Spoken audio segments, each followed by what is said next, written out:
사도행전 23장 12절입니다. 12절부터 마지막 절까지입니다.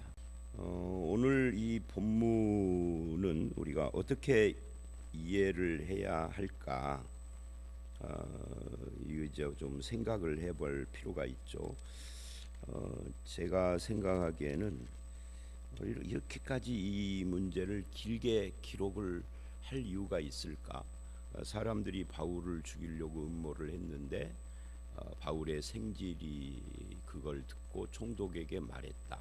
이거를 뭐 한 두 줄 정도, 두 절 정도나 세 절 그렇게 하고 그래서 바울을 호송해서 그 보냈다.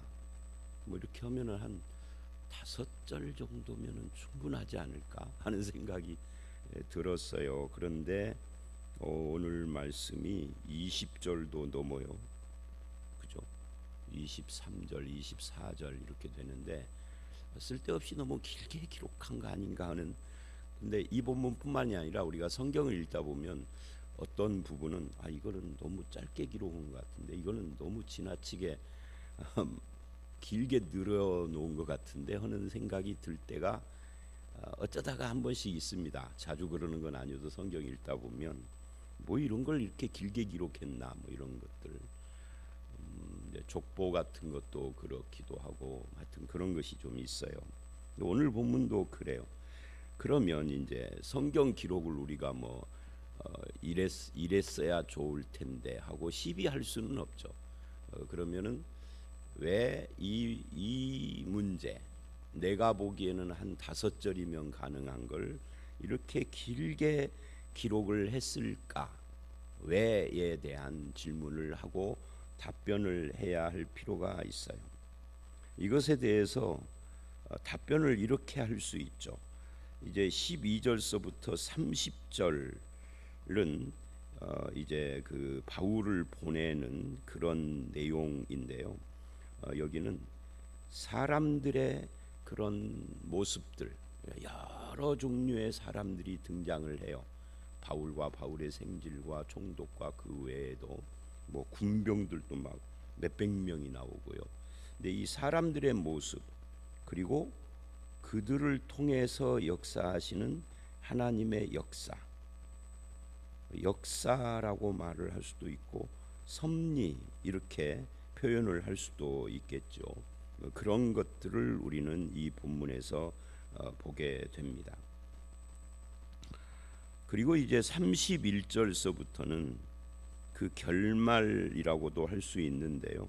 이것이 24장 마지막 절, 거의 24장 26절까지 쭉 이어지면서 이 벨릭스 총독 앞에서의 바울의 2차 간증으로 이어집니다. 그래서 네가 임금들과 뭐 권력자들 앞에서 증언하여야 할 것이다 라고 했던 그런 말씀이 이루어지고 있음을 이제 내일 말씀에서 우리에게 그거를 보여주어요. 그리고 이제 이 벨릭스 총독 앞에서 만이 아니고요. 계속해서 25장으로 가면은 또 다른 총독 앞에서도 또 이제 바울이 서서 증언을 하게 되고 드디어 25장에 가면은 내가 가이사에게 상소한다. 왜냐하면 오늘 말씀과 연결돼서 많은 위험이 있어서 바울이 생각할 때는 지금 이 생명의 위협은 로마 황제인 가이사에게 상소하는 방법 말고는 내가 이 위협에서 살아날 길이 없다. 이렇게 판단을 한 거예요. 근데 가이사에게 호소하는 바람에 이제 그 로마 군병들이나 로마 군인들 입장에서는 바울을 적극적으로 보호해야 할 의무가 생겨버렸어요. 이게 바울을 보호를 못하면 이제 문책을 받게 되는 거죠. 그때 문책이라는 것은 총독이나 이런 고위층 사람들은 그냥 직위 해제가 되는 그런 엄청난 것이기 때문에, 근데 그것이 로마도 보아야 하리라 했던 하나님의 말씀이 이루어지는 그런 섭리의 역사. 근데 그것이 실천되기까지 또 왕들 앞, 총독들 앞에서도 두 번이나 간증을 하고, 또 26장으로 가면은 25장 23절 이하에 왕들 앞에서도 간증을 하는 그런 바울의 세 번째 간증으로 이어져요. 그리고 이제 27장에서 로마를 향해서 가죠. 그러니까 이 2년의 세월 동안 일어난 일을 비교적 자세히 기록을 하고 있는 까닭은 이게 하나님의 인도, 하나님의 뜻, 하나님의 섭리, 하나님의 역사, 그 가운데서 보이는 인간들의 모습, 이거를 보여주는 것이 사도행전 오늘 말씀서부터 26장까지의 이야기다 하는 것을 알 수가 있습니다. 유대인들은 하나님을 믿는 사람들이고, 그냥 보통 그냥 하나님을 믿는 게 아니라 자기들이 하나님을 믿는다는 것에 엄청난 자부심을 가진, 즉 성민의식을 가진 사람들입니다. 그리고 자기들이 성민일 뿐만 아니라 율법을 가지고 있고 성전이 자기들 가운데 있다 하는 것에 대해서 굉장한 자부심과 열심을 가지고 있는 사람들이에요. 근데 문제는 뭐냐면 하나님을 믿는 사람답게 살고 있지는 않다 하는 것이 문제인 거죠. 오늘 우리들도 마찬가지예요. 내가 목사다라는 것에 대한 대단한 자부심을 가지고, 여러분들도 내가 개신교인으로서 나는 천주교인이 아니라는 것에 대해서, 이 구원에 대해서, 또는 우리가 성경에 대해서, 유대인들이 율법에 대해서 그러는 것처럼 제대로 알고 믿고 있고 내가 성도다 하는 것에 대해서, 또는 우리 교회에 대해서도 마찬가지고 자부심과 열심을 가지고 있는데 삶의 모습이 그거에 따라가느냐 하는 것은 이게 별개의 문제예요. 근데 그 삶의 모습을 이야기를 할 때 이 본문은 한 가지를 이야기를 합니다. 그것을 단어로 표현을 할 때 맹세라고 표현을 해요. 12절에 맹세라는 말이 12절에도 나오고 14절에도 나오는데, 이 맹세가 나중에는 뭘로 이렇게 쭉 발전이 되느냐면, 바울을 죽이기 전에는 먹지도 않고 마시지도 않겠다는 맹세인데, 이 맹세의 동맹, 거기에 참여해서 함께 이 음모에 참여하는 사람이 40여 명이라, 한두 명이 아닌 거죠. 굉장히 많은 숫자입니다. 그리고 대제사장과 장로들, 이들은 말하자면 당시 유대인들의 종교의 수장들이잖아요. 오늘 우리로 말하면 총회장 같은 사람들, 이런 사람들인데, 그들에게 가서 자기들의 그 맹세, 바울을 죽이기 전에는 아무것도 먹지 않기로 굳게 맹세했으니 하고 맹세를 또 그들에게도 고해요. 그러니까 이 40여 명 말고도 여기에 동조하는 사람들이 대제사장을 비롯하여 장로들이 몇 명인지는 모르지만 더 있어서 굉장히 많은 숫자가 이 맹세라고 쓰고 실제로는 뭐예요? 음모죠. 그러면서 12절 너희는 가서 척해라 그래요. 그런 척해라. 이제 말하자면 사기치는 거죠. 그리고 15절 끝에 그가 가까이 오기 전에 죽이기로 우리가 준비했다. 그리고 이제 이것을 안 바울의 생질이 가서 천부장에게 이야기를 할 때 20절에 대답하되 유대인들이 공모하기를, 21절 바울을 죽이기 전에는 먹지도 마시지도 않기로 맹세한 자 40명이 그를 죽이려고 숨어 지금 다 준비하고 당신의 허락을 기다리고 있습니다. 여러분, 지금 제가 이렇게 건너뛰면서 스토리 이야기를 했는데 계속해서 맹세, 동맹, 죽인다, 굳게 맹세, 척하고 죽이기로 준비하고 공모하고 뭐 이런 이야기들이 계속 반복되잖아요. 이게 하나님을 믿는 사람들에게 적당한 단어들인가요? 아니죠.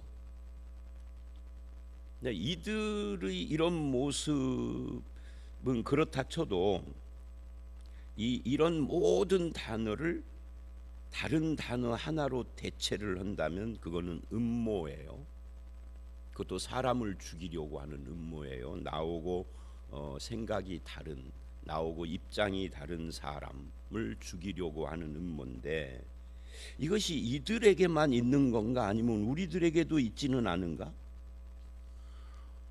참 아쉽게도 우리들 가운데도 엄청 많아요. 교회 안에서도 어디 은밀한 곳에서 모여서 무슨 음모를 하고, 자기들은 음모라고 생각 안 해. 이런 음모를 꾸미는 사람들은 항상 명분이 하나님을 위하여 교회를 사랑하기 때문에 라는 그 뭐예요, 이 명분이죠. 명분. 우리나라 사람들이 명분이 강하다는 말을 했었는데, 그런 명분을 늘 앞세워 내가 교회를 위하여 이러는 거야 하고 음모를 해요. 하나님의 영광을 위하여 하면서 사람을 짓밟으려고 음모를 해요. 어디서? 교회에서, 목사 장로들이 모인 노예에서, 총회에서. 얼마나 심각한지 몰라요. 이건 뭐 일일이 다 말할 수가 없어요. 이 일일이 말하면 예수 믿을 사람 하나도 없으니까. 그래서 저는 우리 교회 장로님들이 노예를 다니는 걸 싫어합니다. 그래서 아예 우리 교회는 룰을 만들었어요. 2년에 한 번씩 노예 가는 장로님들을 멤버 교체하기로. 꾸준히 계속 가면은 이거 아주 이상한 놈이 돼요.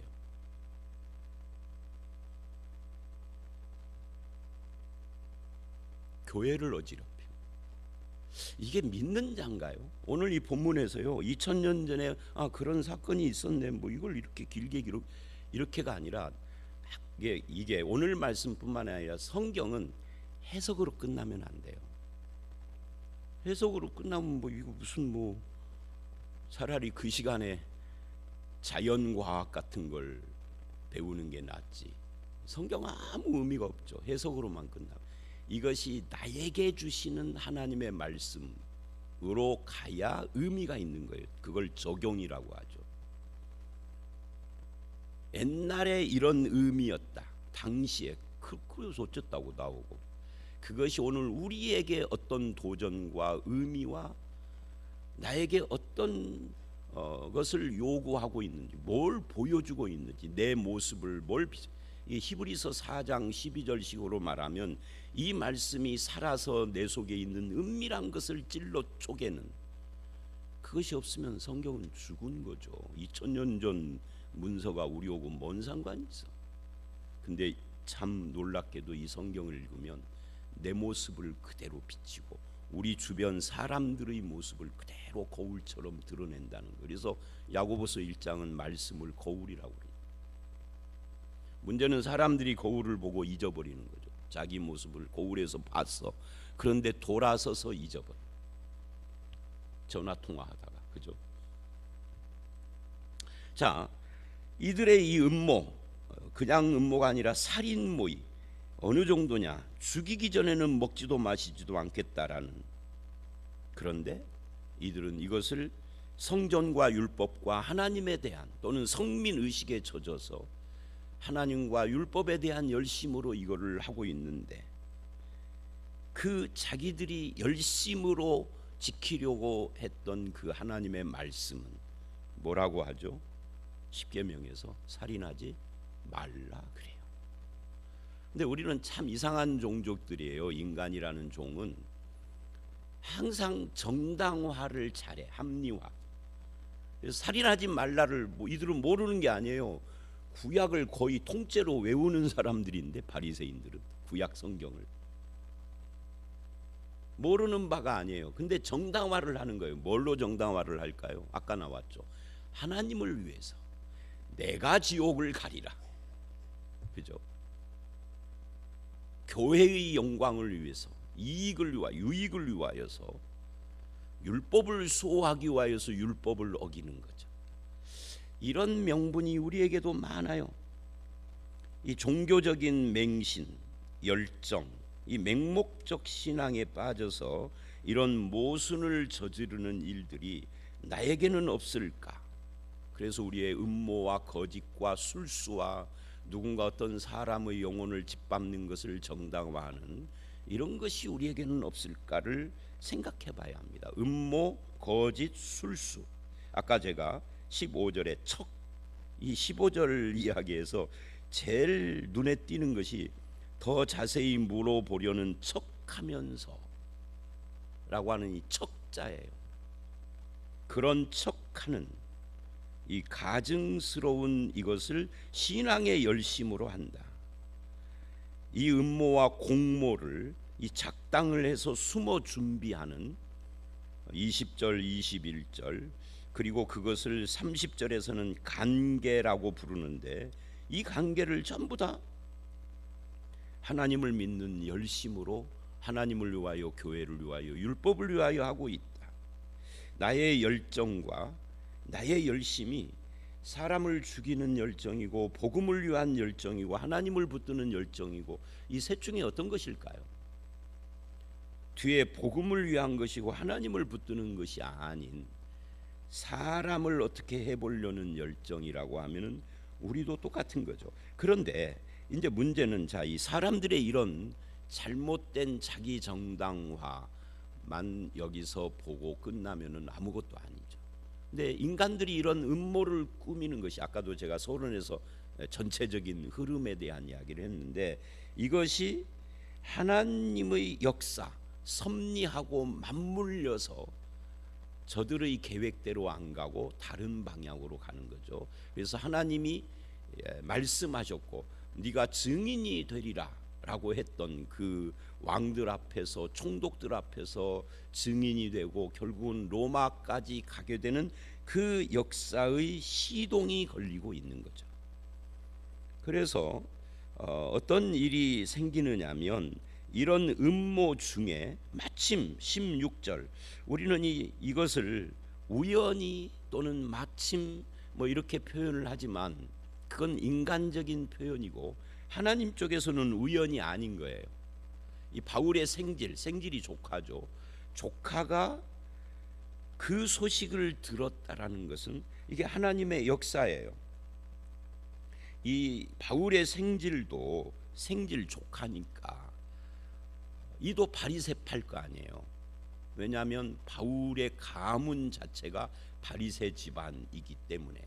그런데 그 생질이 소리를 들어서, 이걸 보면 하나님은 사람들의 문제를 사람을 통해서 역사하신다 하는 것을 알 수가 있습니다.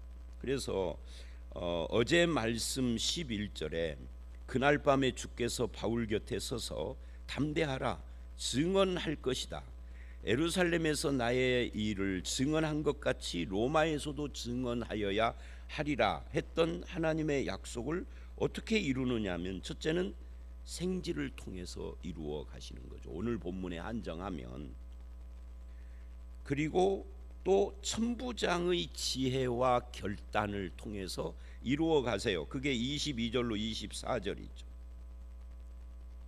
그래서 22절을 보면 이제 이 생질이 와서 말한 소리를 들은 이 천부장이 어떻게 하느냐면 이렇게 해요. 청년을 보내고 나한테 이 말을 했다고 아무에게도 말하지 말라. 이게 비밀이 새어나가면은 또 다른 음모를 할 거니까 그렇게 했겠죠. 그리고는 백부장을 불러서 23절을 보면 어마어마한 그런 일을 합니다. 그게 뭐냐면 밤 제3시에 가이사라까지 갈 보병 200명과 기병 70명과 창병 200명을 준비하라라고 해요. 여러분, 여기에 23절에 나오는 이 군대 숫자를 한번 생각을 해보십시오. 이게요, 엄청난 군사력이에요. 한 사람의 죄수를 호송을 하는데 보병 200명, 기병이라는 것은 말탄 군사잖아요. 70명.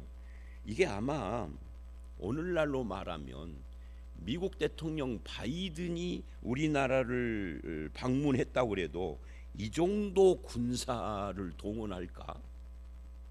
바이든 정도면 할 수 있겠죠. 그런데 죄인을 호송하는데 이런 군사를 동원한다고요? 거기에다가 창병은 창을 든 군사입니다. 200명. 그러니까 거의 500명입니다. 470명이니까. 이러면은 우리나라 군대로 하면은 대대 병력보다 더 많은 병력이에요. 한 일개 대대가 한 400명 그렇게 되거든요. 400명 좀 넘으려는가. 그러니까 거의 일개 대대, 이게 어마어마한 겁니다. 그런 병력을 동원을 해서 뭐를 해요? 바울을 지켜줘요. 저들의 음모를 분쇄시키고 있는 거죠. 그렇게 해서 24절 총독 벨릭스에게 무사히 보내기 위하여 준비하라 명령을 하고 편지를 써서 보내죠. 그래서 이제 이런 계획을 세워서 보내는데 31절로 32절을 보면 보병이 명을 받은 대로 밤에 바울을 데리고 안디드 바드리에 이르러, 그러니까 이제 출발을 해서 가는 거죠. 그리고 이튿날 기병으로, 보병이 먼저 그렇게 하고 기병으로 호송하게 하고 영내로 들어갔다. 그러니까 바울이라는 죄인이 가는데 이게 무슨 외국 사신이 온 것처럼 어마어마한 호의를 받고 지금 마치 죄인이 아니라 굉장한 높은 사람이 가는 것처럼 이제 영내로 들어가는, 그렇게 해서 이 음모가 완전히 분쇄돼 버리는. 물론 이걸로 음모가 다 끝난 건 아니에요. 계속해서 위협은 계속되지만 그러나 1차적으로 막은 거예요. 그래서 하나님은 이런 거를 통하여서 역사하고 계신다. 그래서 이 사건을 통하여서 바울이 뭐를 확인을 했을까요? 이런 걸 확인을 한 거죠. 아까 11절에서 어제 말씀해 본 것처럼 하나님께서는 살아계셔서 뭐예요? 내 곁에 계시는구나. 어제 말씀에 밤에 주께서 바울 곁에 서서 이르되 담대하라 했던 말씀이 이렇게 이루어지고 있는 거예요. 내 곁에 계신 하나님, 나와 영원히 함께 하시는 하나님, 내 곁에만 아니라 내 안에 영원히 내주하시는 하나님, 그 살아계신 하나님을 믿습니다. 사람들이 어떤 음모를 하고 나를 향하여서 어떤 흉측한 계획을 해도 살아계신 하나님, 내 곁에 계신 하나님은 그것을 막으시고 사람을 통해서, 환경을 통해서도 하나님의 뜻과 계획을 이루어 가시며 필요하다면 나를 보호하시고, 여기서 필요하다라는 말을 제가 쓰는 이유는 반대로 필요하다면은 마치 하나님이 나를 안 보호하시는 것처럼, 보호하지 않는 것처럼 어떤 일들이 일어나기도 하는데 그것조차도 긴 안목으로 보면은 하나님의 역사와 뜻과 인도였음을 고백할 수가 있게 되는 거죠. 왜냐하면 이 바울의 이 생애를 우리가 지금 사도행전에서 거의 이제 마지막까지 가고 있는 중인데, 앞에 어느 시점에서는 바울이 돌에 맞아 죽은 줄 알고 성 밖에 내쳤는데 그때는 하나님이 아무 역사도 안 하는 것처럼 보였거든요. 여기서는 하나님께서 이렇게 지키셨도 왜 여기서는 저러고 거기서는 그러고 다르냐? 인간은 몰라요. 바울도 모르고 나도 몰라요. 우리 옛날에 그런 농담 많이 했죠.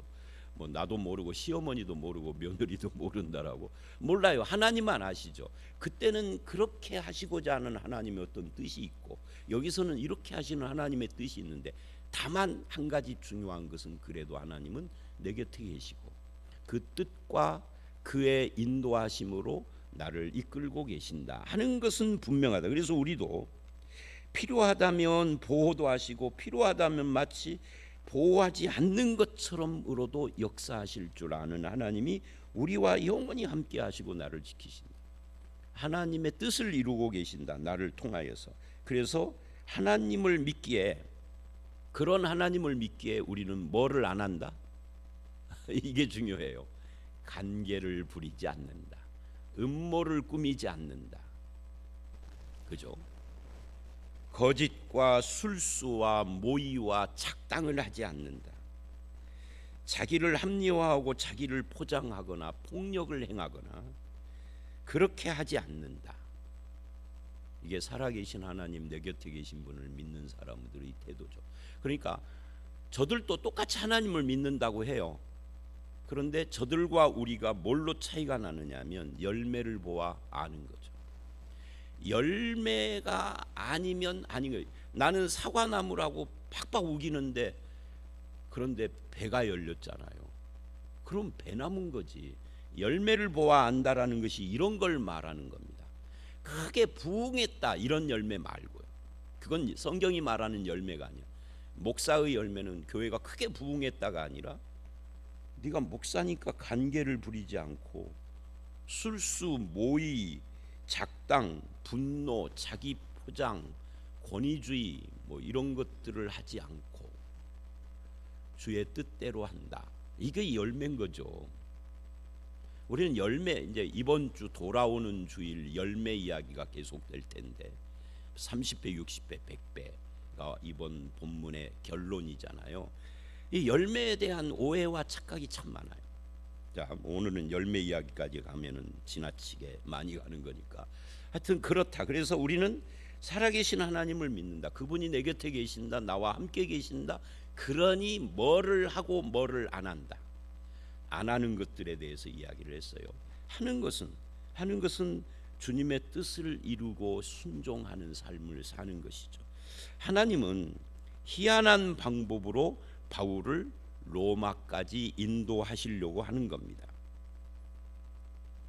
25절부터 30절을 보면 이제 천부장의 편지인데요. 이 편지를 보면 두 가지를 느껴요. 하나는 바울에게 굉장히 호의적으로 변했어요. 그죠? 바울이 로마 시민권자라는 것도 알았고 또 이렇게 쭉 읽어보면은 어떤 내용이냐면 이게 무슨 도덕적인 죄를 지은 것도 아니고 정치범도 아니고 다만 종교에 관한 것으로 저들이 시비를 한다 이렇게 말을 하는데 또 한 가지 이 천부장의 편지에서 우리가 알아야 할 것이 뭐냐면 이런 거예요.